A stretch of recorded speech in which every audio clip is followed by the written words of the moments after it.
we're just gonna watch a every every Doctor Nowhere monster explained in 10 minutes and seeing if I can beat them. Now, what's gonna suck about this is I can't add a thumbnail.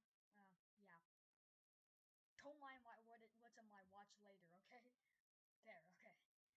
Anyways, so yeah, let's watch it. The Boiled One. The Boiled One, known officially as Fen228, is a towering black mass with a red, melted face that creeps into your bed, waking you up in your sleep to show you a real-life nightmare. His first recorded appearance was during a rerun of a 2003 kids show called Tree of Heaven, which he hijacked in the middle of a scene involving a birthday cake and a puppet. The Boiled One's identity remains a mystery, but the leading theory is that he is Mutsuhiro Watanabe, a Japanese war criminal also known as the Bird. This is suggested by the final message in the video, which translates from Japanese as "Fear of the one and only one Watanabe, the Bird." Classified as a cognito hazard, which means just seeing the Boiled One's face is enough to screw you over, and if you fall asleep after that.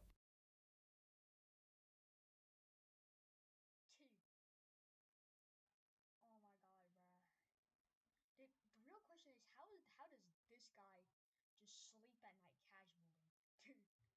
Congratulations, you've just enrolled in a one-way trip to pseudocoma. You'll be fully awake, totally paralyzed, and stuck in a looping dream where he's the only thing that talks. In other words, you'll get sleep paralysis. And if you're into some weird type of stuff and say, "Hear me out," well, just wait till you see the oiled one at your bedside and yap this. Who the hell? Wait,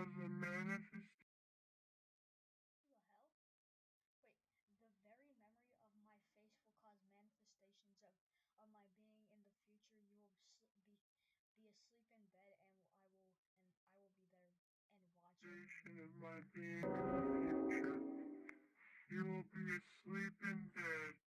I will be there and watch over you. So, want to survive? Don't look at his face. If you Okay though, but Shuddy bad, Shuddy Vaughn, looking at me. Nah, I'm joking, bruh. Nah, he chucked us, bruh. have already done it, don't sleep and don't even take a nap. Using earplugs helps. Reading Bible verses might help to summon Archangel Michael. But really, your best bet is denial and a gallon of caffeine. Because the Boiled One doesn't chase, he waits, simmering in the folds of your mind, knowing once you've seen his face, sleep isn't rest, it's surrender. The Locust. The Locust, or the Thump, is a walking jump scare dressed in stick-like black limbs and childlike desperation.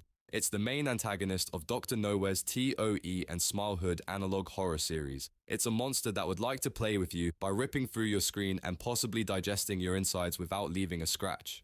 Its body is stick-thin and biomechanical, covered in tube-like appendages and wires. It lures in victims by appearing on old televisions, pretending to be innocent with childlike speech and clumsy punctuation. But don't fall for the baby talk. This Never mind, I was about to say something like, maybe he just woke up late or something. Maybe he doesn't. thing eats people, sort of. Victims are found with their bodies untouched, with organs gone and souls probably digested. It's been seen standing silently in rooms. Wait, so how he gets the organs? Is he like reaches down their throat or like up their butt? Nah. With faded wallpaper, like a kid's drawing of a nightmare that never got erased. If you see it on your screen, turn the TV off immediately. Smash it if you have to. If it's already broken through, forget hiding and just run. But it's absurdly fast and smarter than it lets on, so a car might buy you time. A motorbike? Maybe. And when you hear this needy call, it's not looking for snacks, it's looking for you. Just don't talk back. This thing doesn't want company, it wants your organs and a friend to pretend with. Philbus. A monster with chair-like legs, Philbus is a walking paradox of furniture, faith, and fashion. With a jet black torso, beige skin, and a Oh, he doesn't seem that harmless. He's Philbus. He seems pretty funny and cool. charming little top hat, Philbus looks like someone mashed up smiling friends Alan with a broken theatre prop and decided it was a deity. And depending on who you ask, they might be right. Philbus is tied to something called Philbism, an internet-born religion. Its core belief is that Philbus gave humanity the sacred gift of the chair, and that consuming chairs honors his great sacrifice. No one knows what the sacrifice was, or when, or why it involved chairs, but followers claim enlightenment comes from eating them. Wooden ones, IKEA ones, even recliners if you're brave. The unsettling part, Media that mentions Philbus or Philbism becomes infected. It turns into subtle propaganda. From articles, videos, and even this script, people exposed to it start referencing chairs, praising Philbus, and obsessively talking about chair anatomy while totally denying anything weird In 2 weeks, I'll upload a video of me posting about a chair. is happening. So if you're still watching and you haven't microwaved a dining chair yet, congratulations, you might still be safe. But if you're feeling the urge to just take a nibble, then I have bad news for you. You're going to look like a soft-shell turtle with stool-like legs. Guilt. An entity that looks like someone soaked a corpse in bleach and left it to dry, guilt is as haunting as it is quiet. It first appeared in the Bro, there's this one girl in my class that looks exactly like Guilt, dude. Oh my god, she was so skinny. I could hear the Minecraft skeleton sounds whenever she walked. Bro, it was so funny, dude. She would crash out like randomly. Dude, and she couldn't even play sports. That was wild. boy in the bath. From the moment it emerges beside the bathtub, it's clear that this isn't just a monster, it's a memory that got too heavy to drown. Guilt, also referred to as the boy, is presumed to be the physical or psychological manifestation of a parent's overwhelming shame. The bathroom becomes its domain, the tub its altar, its behavior is slow, eerie, and painfully intimate, like it doesn't want to hurt you, just remind you. It's tall and unnervingly lanky, with a flattened, sliced head and a deteriorated neck sprouting roots or mold from its throat. It stares with So the boiler room's as big as a house. How big does your bathroom have to be for this guy to live in it? without blinking. It speaks in a voice you wish you could forget. Why did you leave me here? I never existed to you.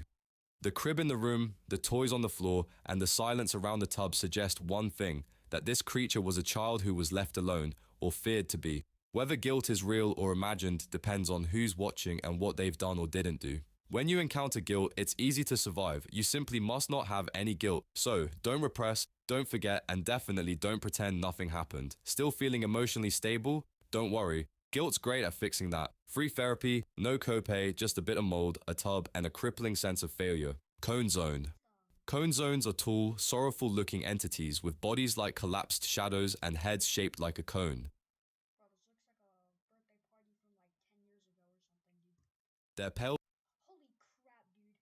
Oh my god, an O Block birthday party. Nah, dude, I'm joking. I'm sorry for that joke. faces are frozen in a permanent sad expression, with long thin limbs and muscle tissue so frail it looks like they've been skipping leg day since the dawn of time. They rarely move, and honestly, they don't need to, because Dude, they're just giant knights. Oh my. Mecha Break is now available with Google Play Games on PC. Become the you'll come to them.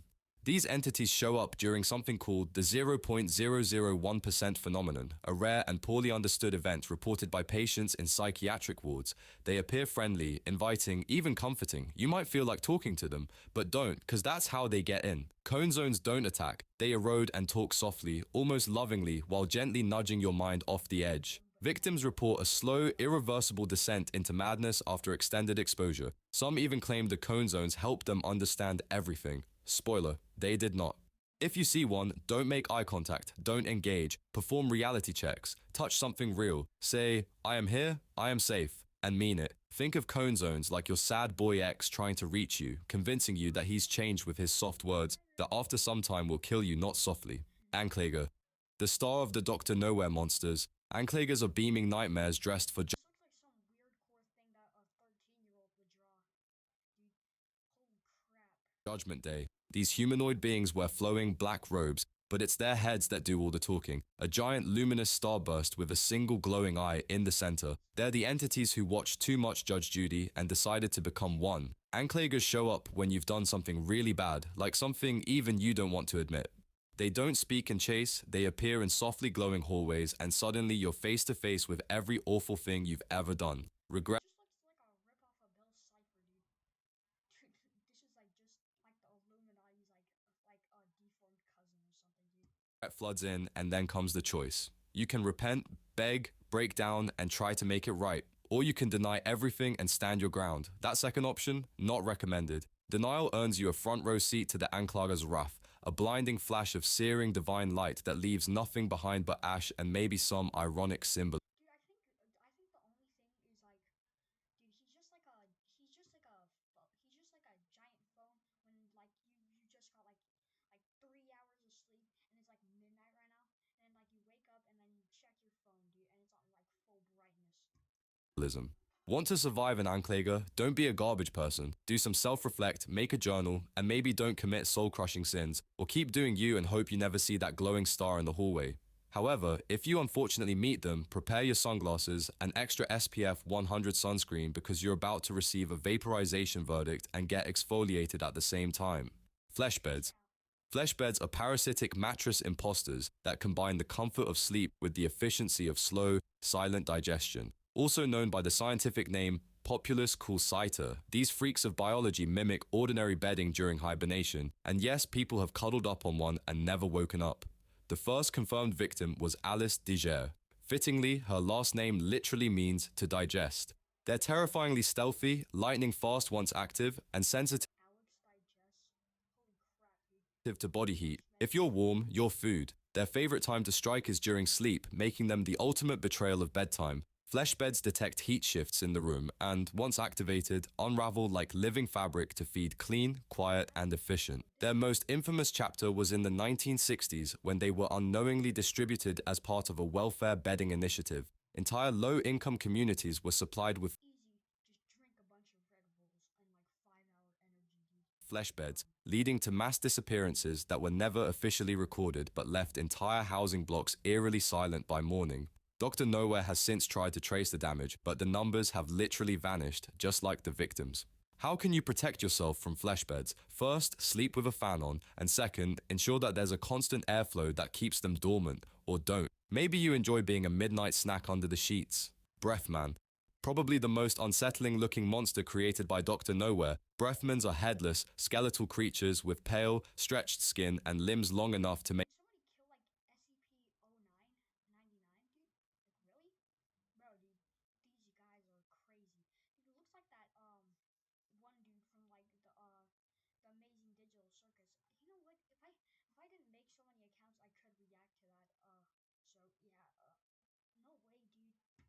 make Slenderman look compact, with fingers that are like salad tongs designed by a sleep paralysis demon.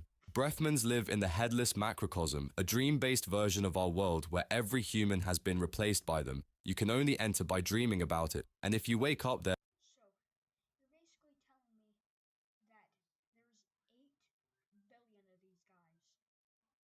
you've won the worst vacation package imaginable. They can't see, hear, or smell, but they feel everything. Your footsteps, your breath, and the vibration of your heartbeat. They're in constant agony from their inability to breathe, and your presence makes it worse. Sometimes they lash out, sometimes they just watch. Either way, sleep becomes a terrible idea once you've seen them. To avoid them, don't move, stay silent, and control your breathing. Anything you do might be the thing that sets them off, and if you ever dream of their world, whatever you do, don't fall asleep again. Breathman can't scream, so they make sure you do it for them. So if you're still breathing easily after all that, lucky you. Don't forget to subscribe for more nightmare fuel, and as always,